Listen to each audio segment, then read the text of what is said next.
Yo, what's up, everybody? Um, there's a couple of people in the room already.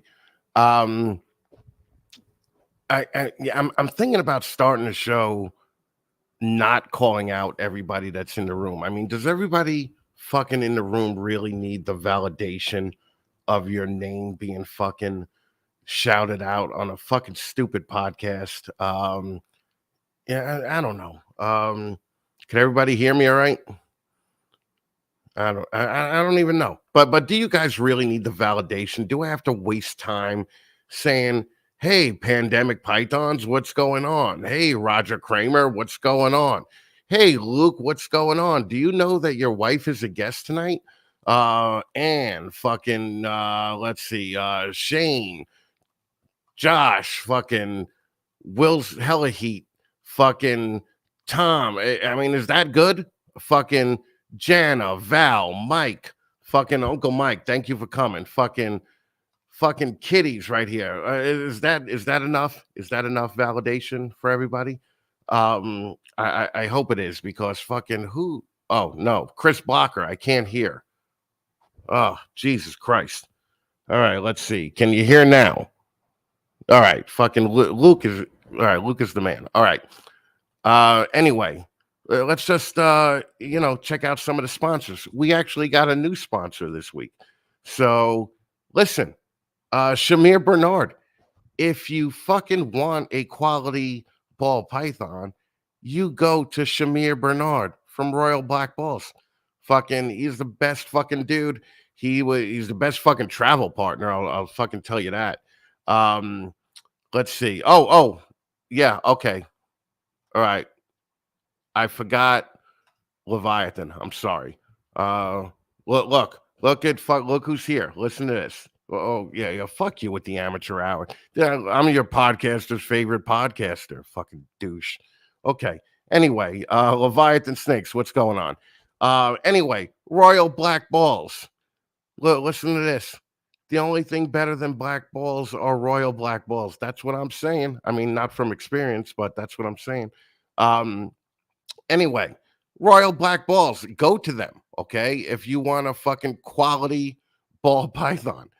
You know who else you could go to if you want another quality ball python? You could go to Capital Reptiles, fucking Andre Krosovich, or Kosovich, or whatever. He has the cool Liam Neeson villain last name. So go to Andre if you want a quality ball python.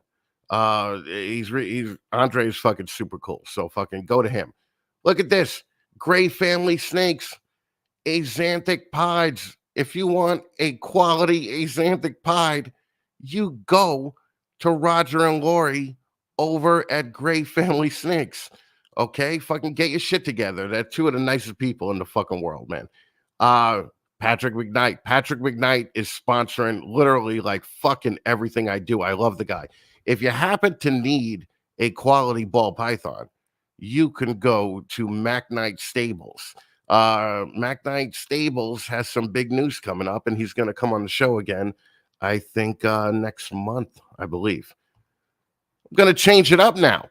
If you want a quality hognose, my new sponsor, Nick Markham, the fucking man, go to TBM Reptiles. Fucking, he's the fucking great dude, man. Fucking, he calls me on some of those long haul fucking truck rides and fucking fills me in on all types of shit that's going on in the community. So fucking, you want a quality hognose, you go to fucking Nick Markham over at TBM Reptiles. And then, of course, my boy who sponsors every shitty podcast in the game and has been the subject of a lot of shit this week going down. That's not really his brand, but luckily he's going back to his brand and leaving the drama behind. Shane Kelly of Small Town Exotics, who is in the chat. Fucking love Shane, and I'm going to prove how much I love Shane in something I'm going to show in a little bit. So, all right. So here it is. I was thinking about making a Who is the Fatman video because I fucking feel left out, right? Like I feel fucking left out that everybody's doing a Who is. and I'm not part of the fucking little circle there. So I didn't want to do a who is Chris Eaton or a who is the Fat Man thing. But what I did want to do was I did want to record something to kind of address the drama that was going on all last week. And there's how many people in the room right now? 46 fucking people. Fucking there's probably only going to be about 20 people after the video, because this video is going to piss a lot of people off. And you know, we'll just see what happens. But this is the way that I feel about the last week and what's going on. And you know, you're gonna get it straight from the Fat Man. So I hope the video works. I don't know if streaming another video on StreamYard is gonna work well, but if not, we'll pause it and then start it again. But anyway, who is the Fat Man? All right, guys, I just wanted to address all the bullshit drama that's been going on this week. I will try and make it quick because God knows it's just fucking exhausting thinking about this shit. First of all, I just want to say that I'm on Shane's side in this whole thing. Shane has been one of my best friends for years, and where I grew up, loyalty fucking means something, and I got Shane's back, fucking period, okay? There's no question about that. I am definitely in the Shane camp on this one. That being said, the whole fight actually changed after the initial video got a couple of thousand views. I don't blame Shane one bit for that happening. I don't blame MJ for that happening. Hell, I don't even blame Sean for that happening. You know who I do blame? All of you. Fucking all of you.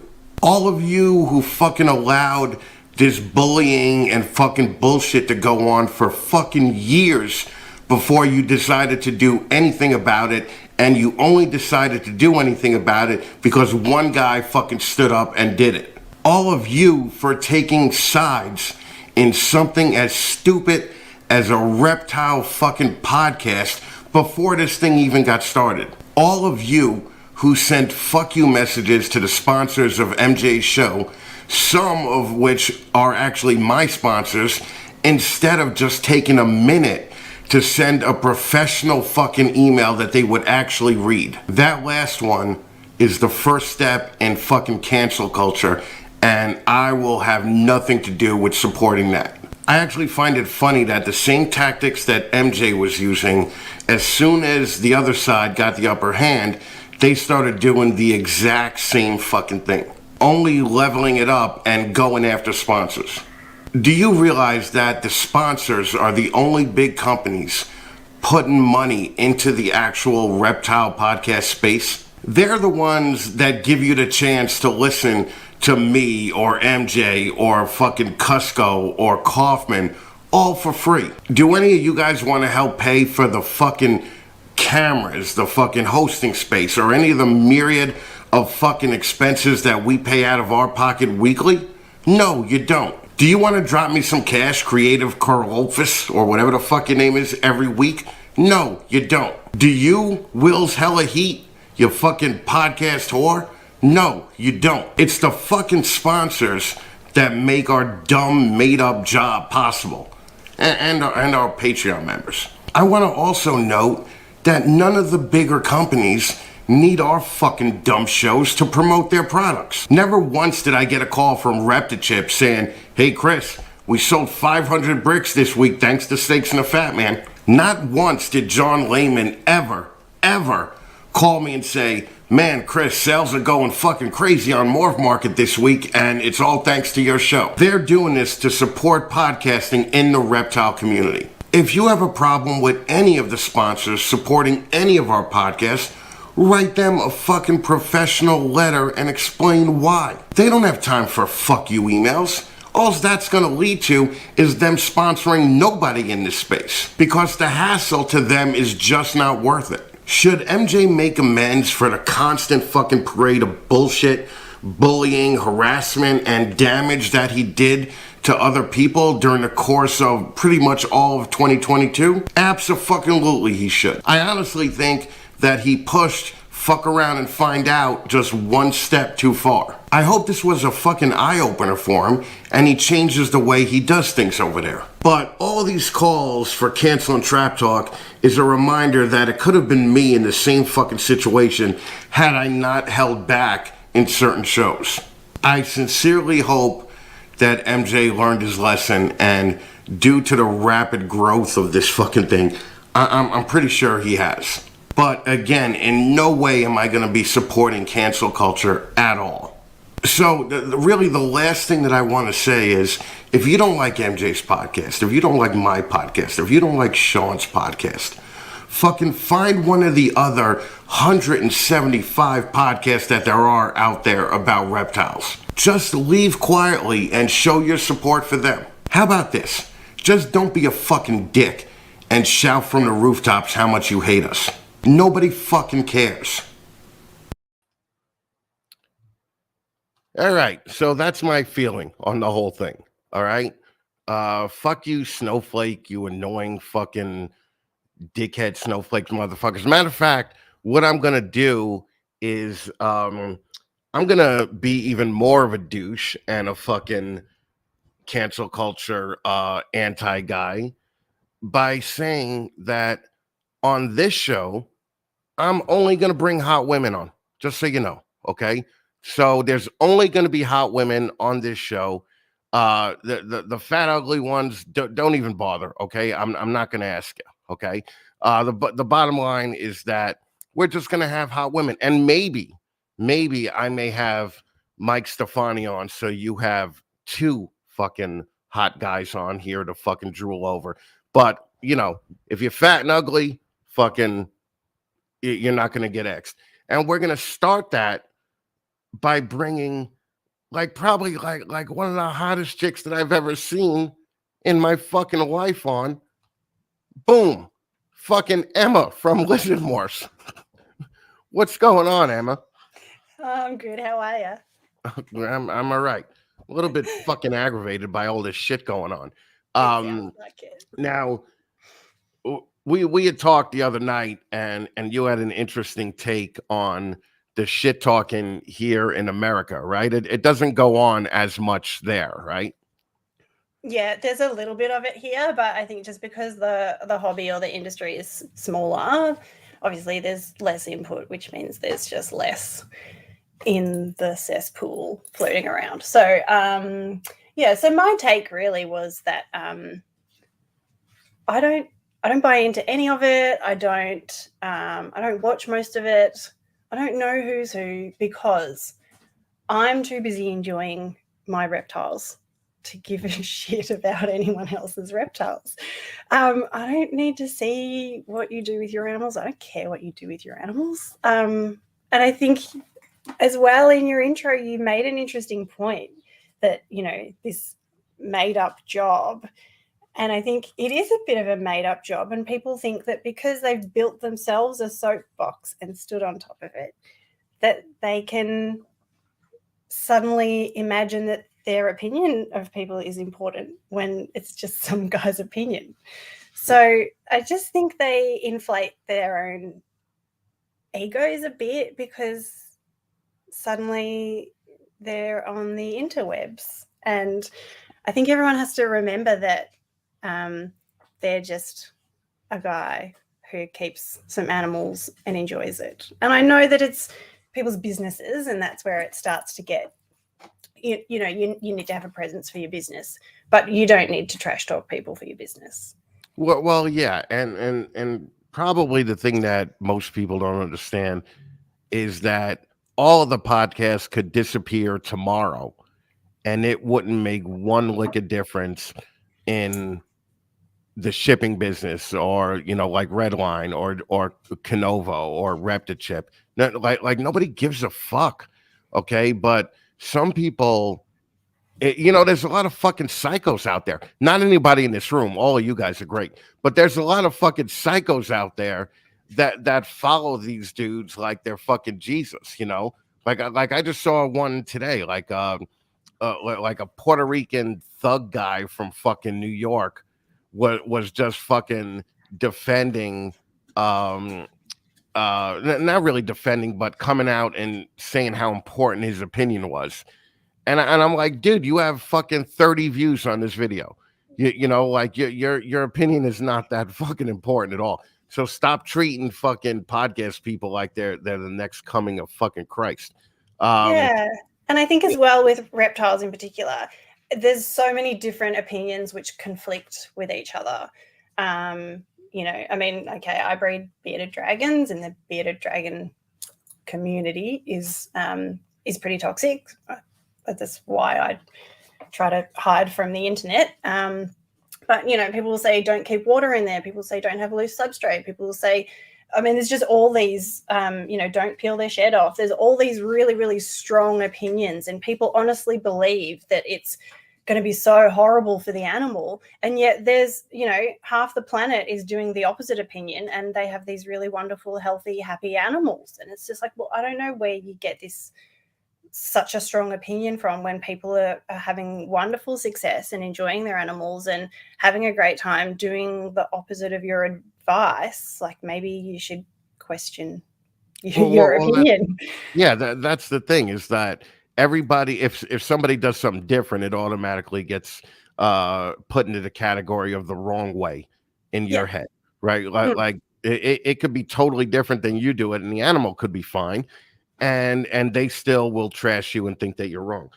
And the funny thing about you is that you're very not on social media, but you have a husband that is constantly on social media, right? Yeah. Like fucking, I can't go 5 seconds without reloading my Instagram page and him not having another story up, you know? So how does that even work out in your house? Do you ever get aggravated that he's like, oh, I gotta film a reel, I can't go to dinner, I gotta fucking post on Instagram? Sometimes I forget what his face looks like, because all I see is this. This is what he looks like all the time. No. He's a really outgoing guy. He's very social. He likes to know who's who and who's friends with who. And he's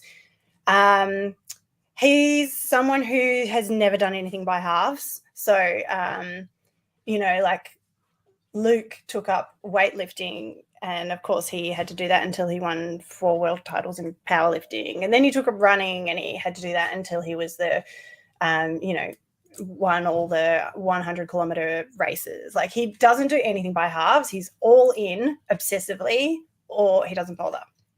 So, social media is the same.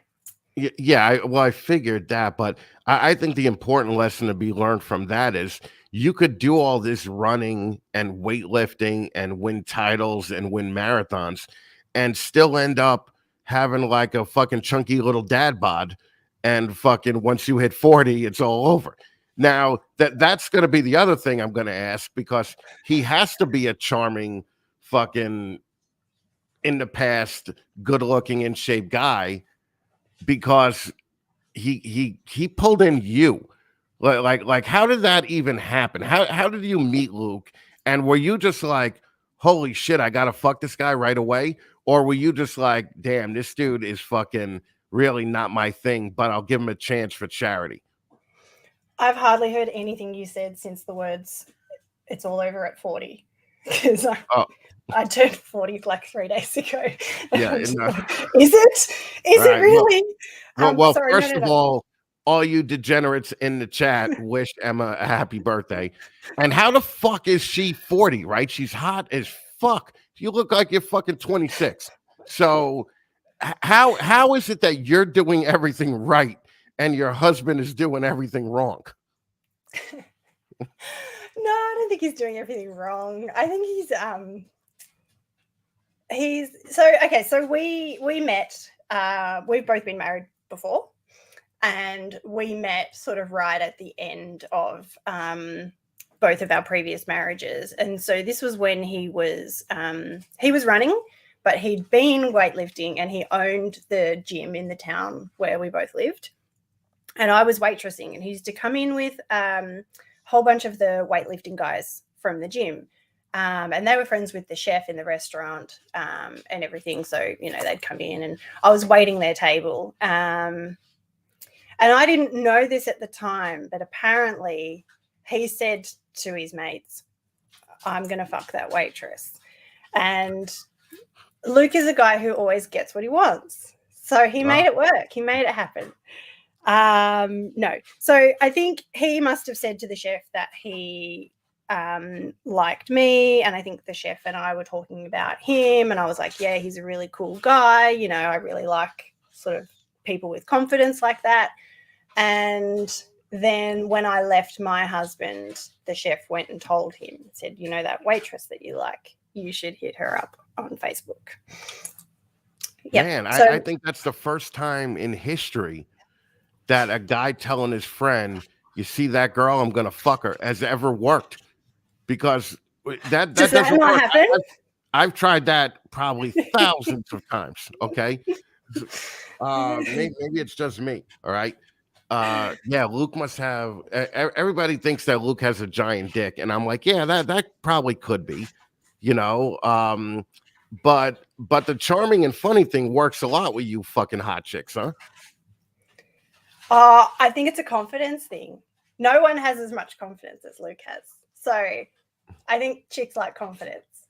All right, well, let's just find out from the room. Is that what chicks like? God, I hope not. Now, I don't really want to talk about the animals. Is that okay? Yeah, that's fine.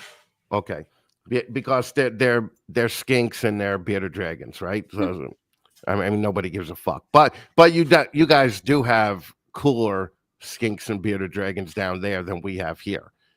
But I'm sure that nobody in the room even cares, you know.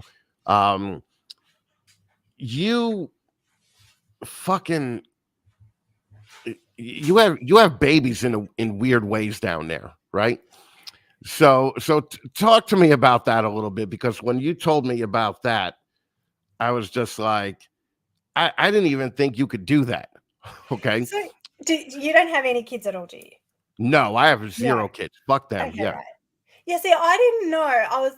I'm still not sure after talking to you about it. Is it just that they do it differently on TV, or is it that America does it differently? No, I have friends that have kids, and the women are always on their back. They're lying on their back. They got their feet up in the with stirrups. the feet, yeah, always. I couldn't. I don't know how the baby can come out like that. I don't. It just feels that seems so unnatural to me, because it's quite a primal thing, right? And so part of it is driven by the baby and part of it is driven by your body, but they both know what to do. And I think this is when all these interventions come into play, and you need all this pain relief, and you need, they have to pull the thing out with forceps. All of that happens when you fight against it, right? But if you don't fight against it and you do what your body's telling you to do. So when I had both of my babies, I just felt like I needed to be leaning forward and I needed to be on my hands and knees. And they were very quick labors, and I got to the hospital and I just crawled up on the bed on my hands and knees, and out came the baby. No pain relief, no help, no nothing. I'm just shocked that the doctors even just let you do that. Now, what do you mean let me do that? That's what my body's made to do. I don't know about that. Like, I've heard about women giving birth in the water, and fucking. I figure that's a cool thing, because you could hopefully drown the kid before he even fucking gets up. So that's good. But I kind of like your way too, because basically you're gonna drop the baby off like a fucking giraffe, right? So fucking the baby is gonna fall. So you have to be positive that the doctor's gonna be there to catch the football, right? It's not falling off the side of the bed. So you're on a bed on your hands and knees. The mattress is just below you. It's not a long drop. Oh, listen. I just don't know. So I'm looking in the chat. Is that the natural way to do it? That's pretty natural. Yep. Just your body just does it. It knows what to do. It's made for it.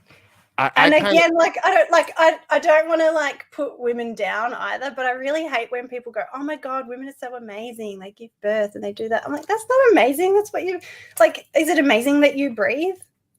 That's what I'm saying. That's what I'm saying. Women get entirely too much credit, right?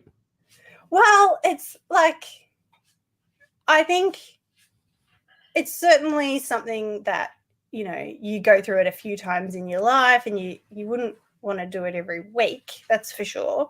It's tiring and it takes a lot out of your body, but you certainly, it's not like an unnatural thing that's like happened to you. This is exactly, if there was a description of what I thought this thing was, this is exactly that. I would imagine her plop is fucking the perfect term to fucking basically just poop out a baby and have it hit the floor while you're there doggy style. Okay. Look, if it goes on the floor, something's gone wrong. Yeah, I guess. I mean, the cool thing is they could probably put some kind of net or trampoline behind you, right?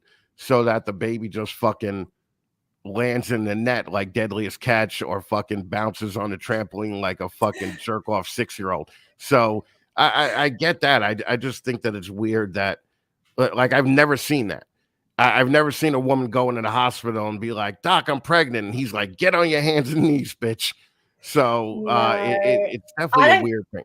I don't think they tell you, and honestly, in Australia, they wouldn't. I don't think they would tell you what position to get in. They would encourage you to move around because that's helpful, and to get in whatever position is comfortable. I think because your body knows what to do. Okay, and somebody said, "Fucking fuck Chris. White balance your camera." No, I don't, dude. I don't have time to do that shit. That's fucking. Who the fuck cares? Let's see. Look, Shirley, you have more tan skin than that. No, I do not. I'm almost transparent.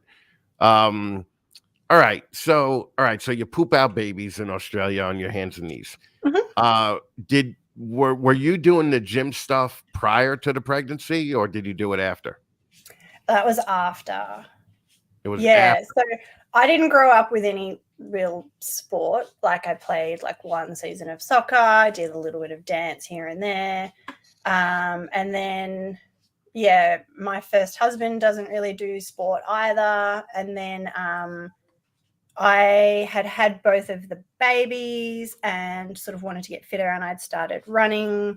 Then I met Luke, who was also running, and he got so good at running. And I was like, well, I'm never going to really be good at this. I'd done a couple of half marathons and I hated training for them because I just felt like I was like just obligated to run every day and run further every day. And it was just like, it's becoming a chore. So I followed a girl on social media, and she'd gone over to Ohio and was doing a bodybuilding competition. And I was watching it. I was like, I'd love to do that. That's so amazing. I could never do that. And then, I was like, it'd be fun because I really prefer training in the gym than running. And Luke said, well, I've got some old powerlifting mates who are now doing bodybuilding, so I'll just give them a call. So he called one and said, my wife wants to try bodybuilding. Girlfriend, we weren't married at the time, this is before the wedding. Can she train with you and see if she likes it? So I went to the gym and trained with them, and then I went again the next day, and then I went 5 days a week, 6 days a week. I literally just like trained with them every day for a year and just never left. And then so I did bodybuilding for a couple of years. Okay. Yeah. And when did you compete or no?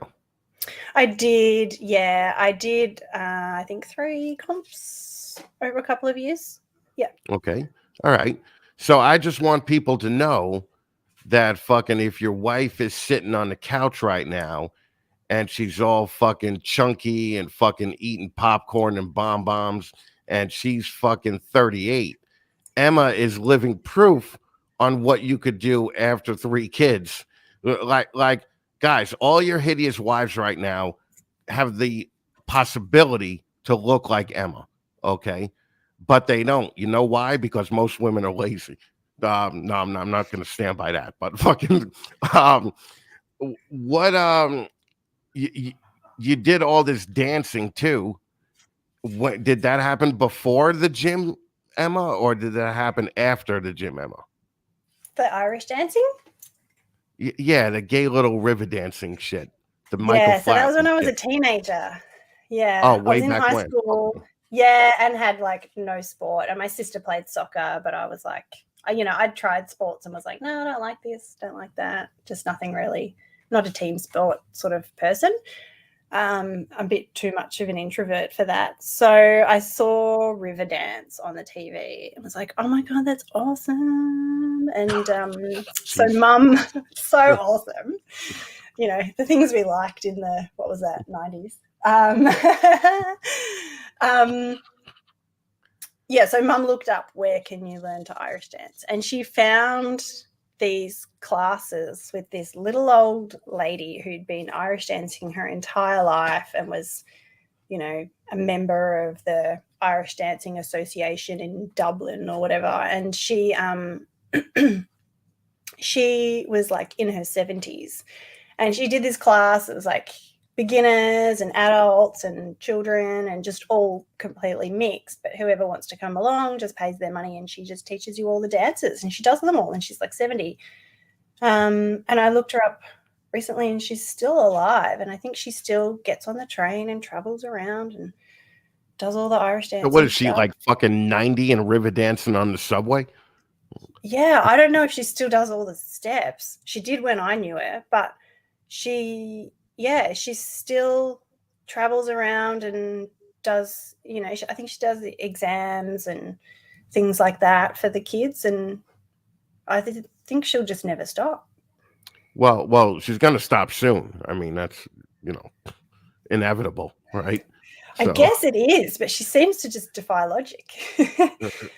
Well, and I know this is what all the dudes in the chat are thinking right now.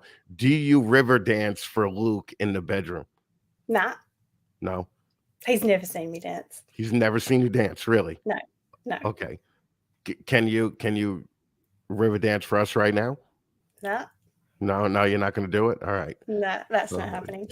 It's been so long. I don't remember the steps. And well, also it makes sense that you're doing it, as a younger kid, because I mean, isn't river dancing like the least sexy dancing in the fucking world? Like it's just like clip clopping and fucking, I remember those commercials for Lord of the Dance or whatever he was doing. Yeah. And I was just like, even when I was like 15, I was like, this is probably the fucking gayest thing that I've ever seen in my life. Like I can't believe somebody would dedicate their life to something as stupid as fucking dancing.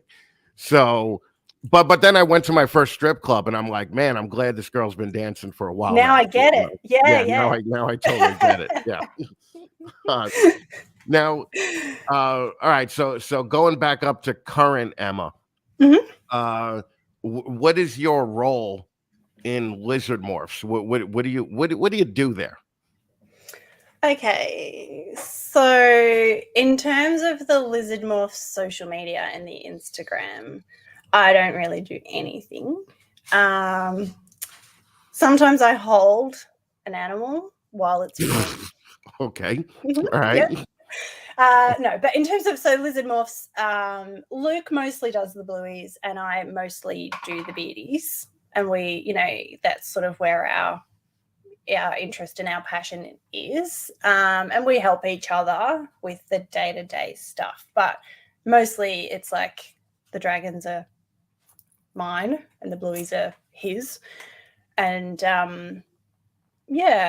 that's sort of it, really. And do you do the planning of the pairings and all that for the bearders, or does Luke do all that? No, so I'll decide who I'm going to pair, and with the blueies, he'll decide who he's going to pair as well. And since they're I mean, they're pretty common out here. The bearded dragons. Yeah. Is it worth the time and energy out there for the price that you get for them, or is it still really just in your head kind of like a hobby that brings in a little bit, but it's never going to be this gigantic warehouse of thousands of dragons that you're taking care of? I wish I could quit my day job and just do this, but in Australia the market is probably not big enough to actually do it. Yeah, also got to take into account that you earn all of your money in one small season, and then the rest of the year you don't really earn anything. But yeah, I would love to just scale it right up and just go, this is what I do now. But And I just don't. is it headed in that direction, or just no? Oh, it's certainly getting bigger and bigger. Each season we do more pairings, we produce more eggs, we have a higher hatch rate. And I'm pretty big on tracking that stuff. Luke will be laughing his head off right now, but I need to tell you about my spreadsheet. No, I keep a spreadsheet for the eggs. So where they are, like how many days it took them to hatch, where they are in the incubator, how many hatched, how many didn't hatch, all of that stuff. And then I have a spreadsheet for the babies as well. So who the parents were, the season, the clutch, where they are in the house, because we've now got lizards in 5 rooms of the house. Oh, really? It's more than just that over there? Yeah, so originally it was in this room, and we sort of made a rule that it was going to stay in this room. And then we ended up, we were like, oh, well, we'll just put some tubs out in the other room for babies. And that's temporary, right? Because it's just breeding season. And then, you sort of decide you're going to do like another species, or you're going to do another morph, or you're like, well, you need to get a few. You can't just have one. It's not how breeding works. So it's spread. Yeah. We're going to build another house. We're about to start building a house. With a big lizard room, which is the size of a double garage. So yes, I saw the plans. Okay. Yeah, did you? Yeah. Do you like the plan? Because I drew that myself. I fucking love it, man. I love that it's also basically a drafts person. I love it that it's one level, because I'm a fat dude and I hate steps, right? So fucking the fact that it's one level is perfect. But do you guys have basements out there? I mean, I know zero about Australia. No basement. No, and that's normal in America, isn't it? Every house has a basement. Where I'm from, yeah. Yeah, right. No, I don't think. I've never been in a house with a basement. In fact, so I grew up in a house, a really big old historic bluestone house, which is pretty significant sort of property in the town where I grew up. It's a small town. It was built in 1857, this house. And it had a cellar, which is sort of like the boiler is down there. Right, like a half-size basement. Sort of, yeah. And it just, because the boiler was down there, it was always really warm. So we used to keep a clothes horse down there. We'd dry all our clothes down there and things like that. But it has this huge, big, heavy hinged door, and as kids we were always scared that like the door would fall on us, or we'd go down there and it'd fall shut and we'd be trapped. Or I think there are storm cellars here that are that. Yeah, and the walls are all stone, like the house is stone, but it's all it's pretty solid and pretty. But yeah, every kid who came to our house and was shown the cellar was like, whoa, what on earth is that? That's amazing. Right. You have a big hole under your house? Yeah. Okay. So you guys, you don't have a basement to actually build a reptile room in. You have to build it in a designated room in your house, right? Yeah, so like a spare bedroom or whatever. It's a 3-car garage space? 2-car garage space. Okay. And how big is that down there? Oh, I'm gonna say 6 meters by 6 meters. Okay, so 18 by 18. Okay, and is that could that enable you now to get all the animals from the other rooms into one big main room? I think so. So we've Okay. we've worked out the sizes of the enclosures that we want, and how many enclosures high we can go and what'll go where and things. And I think we worked out we had enough spaces. We probably Okay. held back more animals since we drew the plan than we.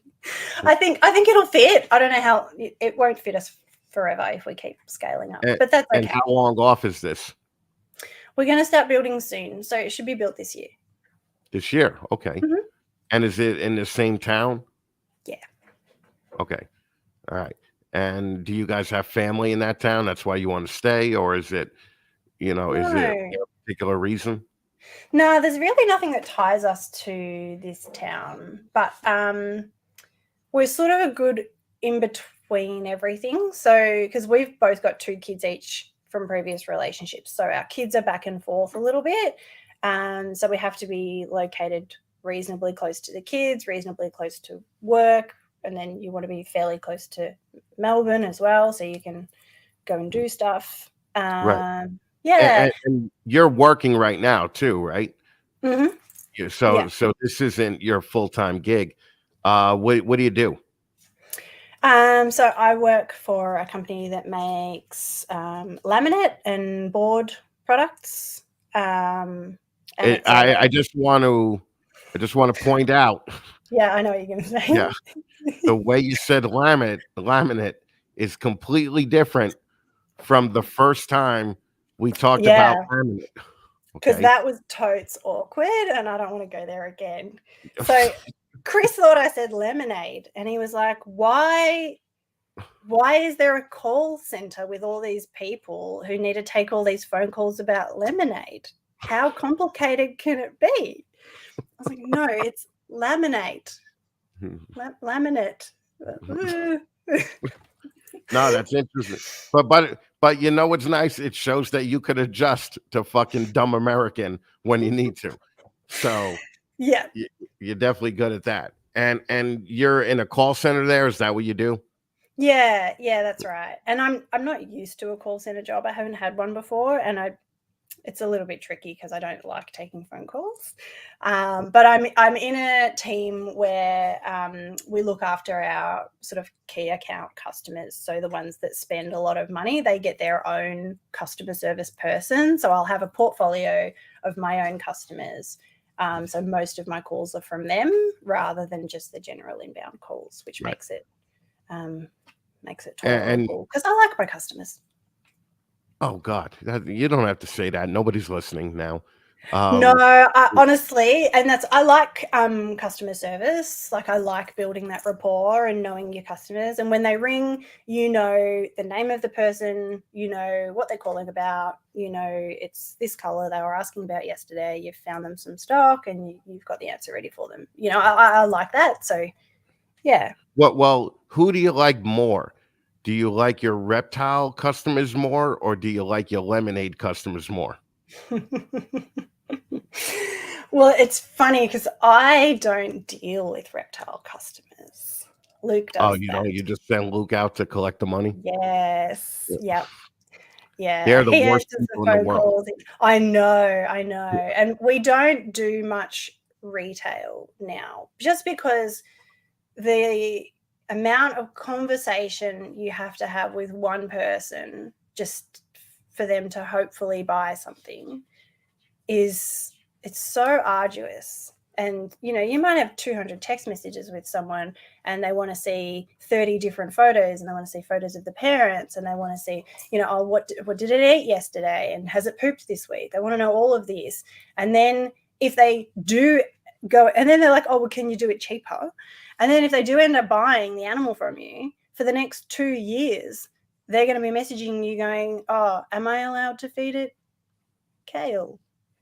It hasn't eaten today. Should I be worried? Like, it's just, I don't fucking Yeah, know. and for all that work, Yeah. what would be the price on that animal?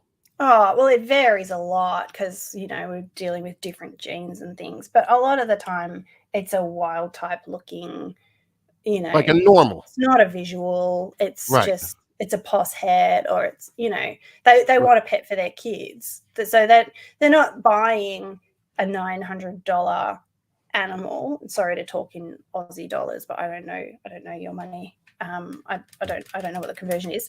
They're not buying a $900 animal. They're buying a $150 animal. Yeah, they're pretty much. Shane just said it here. They're as bad as the American customers, you know. Yeah. Because we'll have people that spend $300 and ask you for 45 pictures and the lineage and all that other fun stuff, and waste 7 hours of your time just for them to tell you, okay, great, let me check with my wife. Okay. But the people that spend $5,000, they just give you the money and they walk away with the snake. You never hear from them again.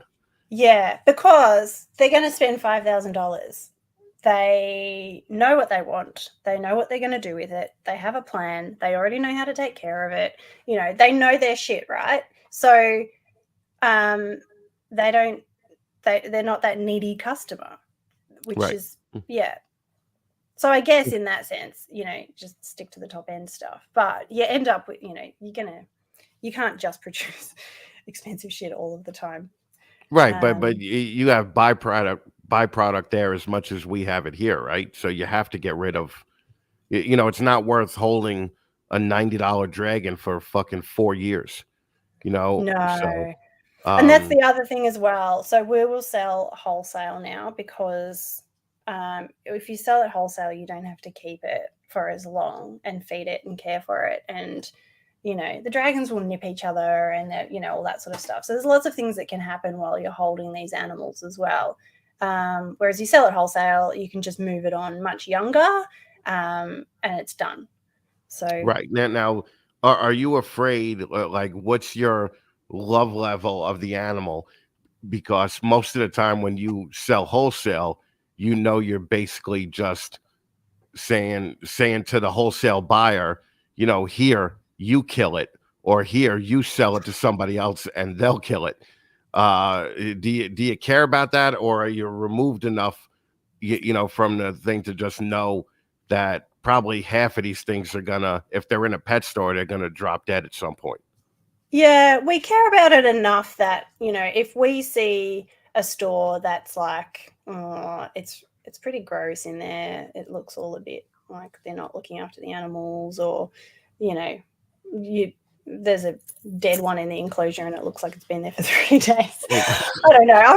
I'm not actually drawing on any real life examples, but, if you saw something you didn't agree with, you'd just go, all right, we'll sell to someone else. All right.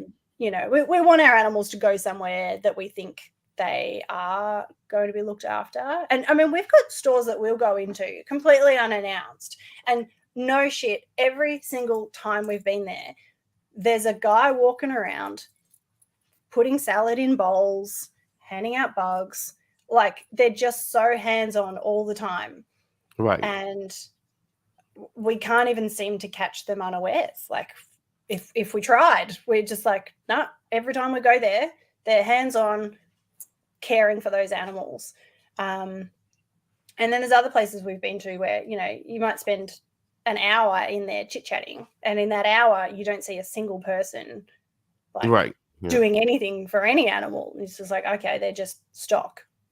Yeah, in the history of my life, I've never been to a Petco and saw them feeding an animal, Yeah. So, and that's, like, there's, in some ways they're a commodity, and in some ways, the other end of the spectrum is pet, and they're somewhere in between. I don't name all the babies before I sell them, but I care for them like they're my pets until they're someone else's pets. Well, and I know nothing about bearded dragons. How long do you have to wait before you sell them wholesale? Wholesale, if they're big and healthy and eating and they're strong, we can sell them at 2 weeks. At 2 weeks, okay. Yeah, if they're little, if they're, and we've had some that just, I've noticed the bottom shelf of the incubator, they hatch smaller, and I'm like, we can't sell these at 2 weeks because they just don't look strong, even though I've seen them eat, I know they're running around, I'm like, they're quite handleable, but they just look little, and I'm like, I just don't think it's a good look. Let's just keep them a bit longer. Right. Yeah. So, but usually 2 weeks. Okay. And how are your sales with the skinks versus the bearded dragons? Because I'm sure you're not wholesaling off a bunch of skinks. No. Well, we have done. We've done both. Okay. And with the skinks, I mean, we're not making 300 skinks in a season like we are bearded dragons. So, you do kind of pick and choose where they go a little bit. They're also a more expensive animal. So you don't tend to get, Karen who wants a pet for her son asking 300 questions. Right. Because they are, a lot of them are their visuals, or they're 100% hets, or they're more expensive animals. So you do get people who know what they're after if you are selling retail. But there's also, sometimes it is just easier if you've got a store that you have a really great relationship with. You can just, move them onto the store, and you know that they'll be in good hands, and you don't have to stress about kind of what's going to go where. And Right. Well, do you guys have reptile shows down there? Yeah, we do. COVID hit them pretty hard. Mm-hmm. So I don't think Melbourne has happened since COVID. It's going to happen again this year. We did travel up to Sydney for one, which was much smaller than it had been pre-COVID, but it was just good that they did it. You have to just start again, even if it is small. So I don't think they're back up to where they used to be, but who knows? Maybe we'll go to Melbourne this year and it'll be back, which would be great. Right, but do you have shows like a Tinley there? No, it's smaller, right? Smaller. And do you have licensing restrictions down there to keep anything? Yeah, we do. And it does vary from state to state. So in Victoria, where we are, the bearded dragons are on license. The skinks are not. The lace monitors are. Yeah, skinks are not. And there's a couple of different classifications of license. So there's a basic wildlife license and there's an advanced wildlife license. But yeah, it does vary from state to state. So yeah, and so as well, you'll have to, sometimes you need a permit to import or export from one state to another. And we don't import or export any live animals. Right, anything. No, nothing. Okay. Now, your most expensive bearded dragon that you've ever sold, how much would that have been? I think it was probably $1,200. Okay. Yeah. All right. Price of zeros has dropped a little bit this season, but back when we started, and they were really expensive. Visual Okay, zero so was about all right, so Luke said 1,500. Yeah, 1,500. There you go. Now He might have the spreadsheet in front of him. he might. Now, compare that to your most expensive skink that you sold.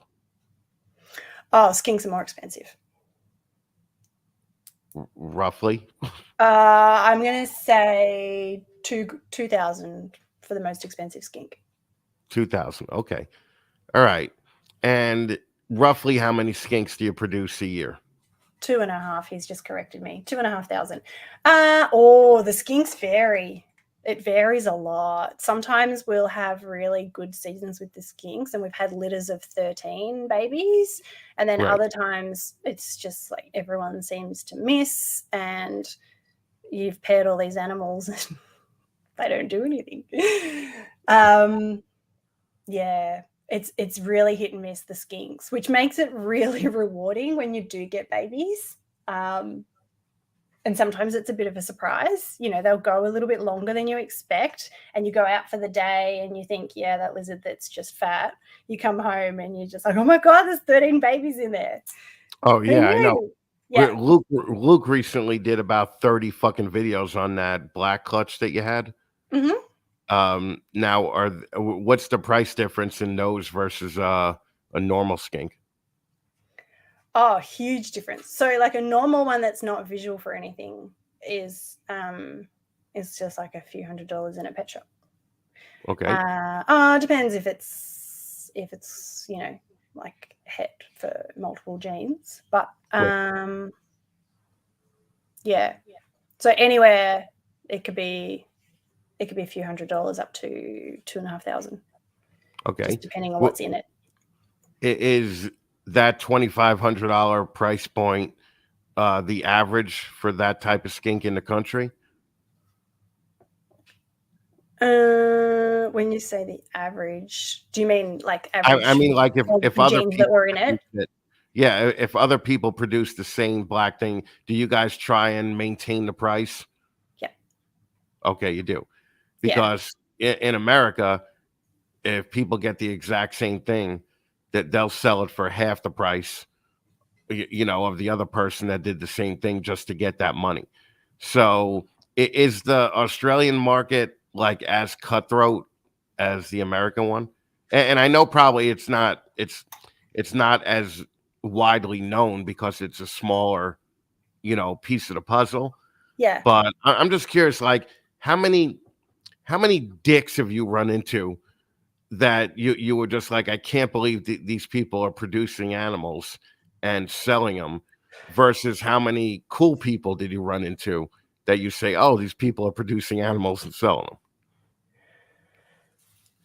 I stay out of it so much, it's hard for me to judge. I hear about a lot of dicks, but I just don't know if it's because they're being dicks, there's a lot of noise about them.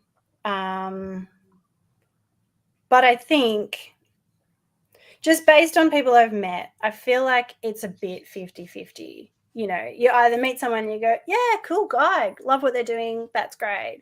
And then you meet someone else and you'll be like, I don't really agree with what he said about that. And I don't know. I mean, we go to the Herpetological Society meetings, and I don't think I've ever met anyone there that I go, oh, that guy's a dick.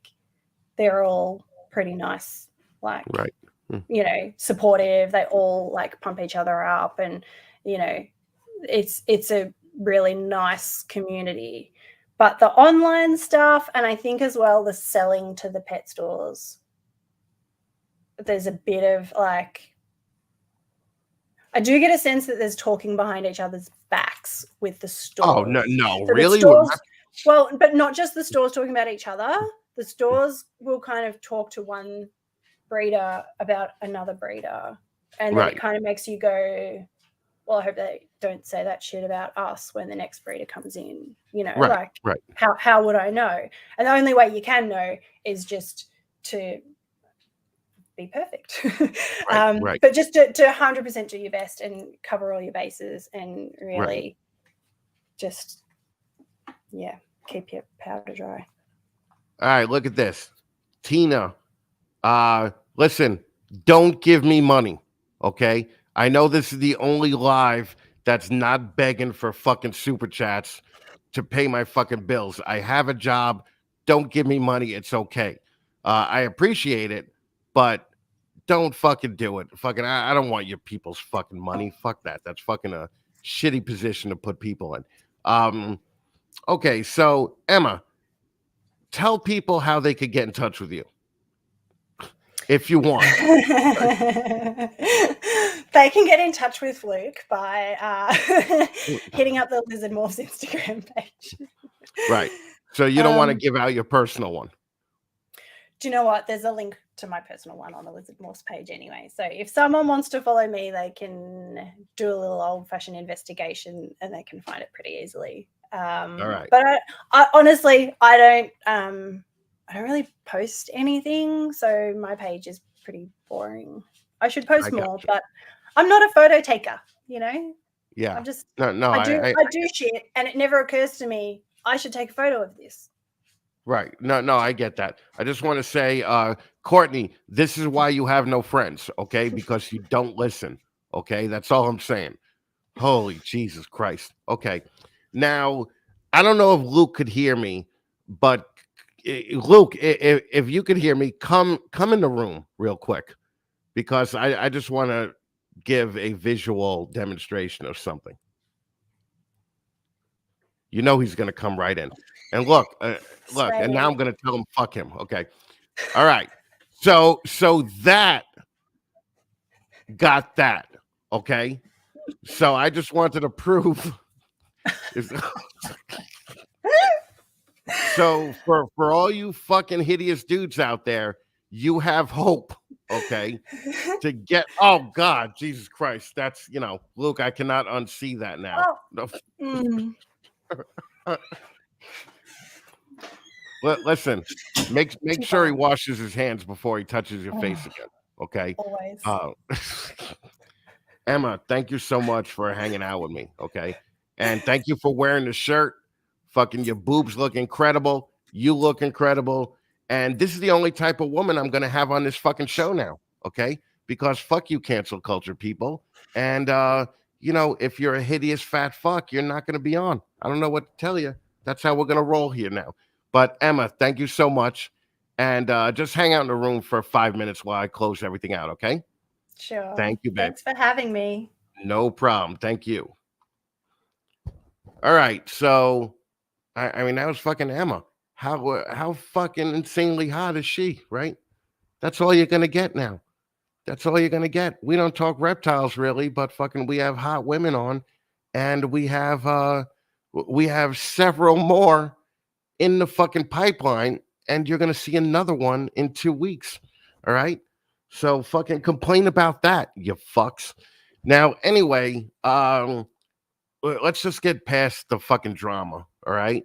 I know that Shane is going to go on Brian's show on Wednesday and just kind of clear up everything that they wanted to talk about. So everybody wake up at fucking 7 a.m.